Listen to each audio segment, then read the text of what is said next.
And this delegate asks, given that China potentially has the influence in Sudan to bring an end to the conflict in Darfur and put peacekeepers back in, what role should China take here?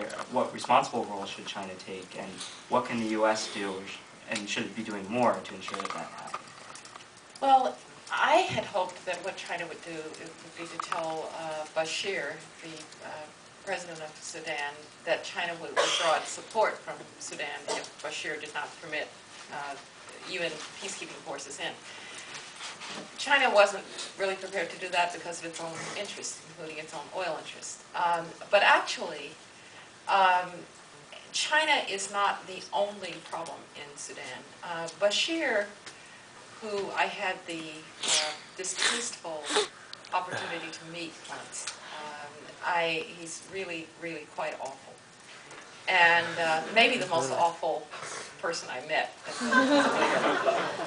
which is a very fast track. So that's saying something. But he would play Arab when he wanted to mobilize the Arabs, and African when he wanted to mobilize the Africans. And so he was always playing off different constituencies against the other.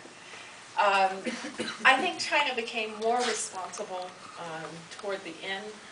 But if I could have gotten China to do one thing, it would have been to agree to sanctions against Sudan if they would not permit the peacekeeping forces to come in.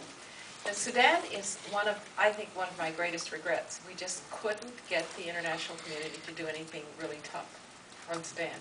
And since the United States has only minimal leverage in Sudan, it made it easy for Bashir to escape the consequences that should have been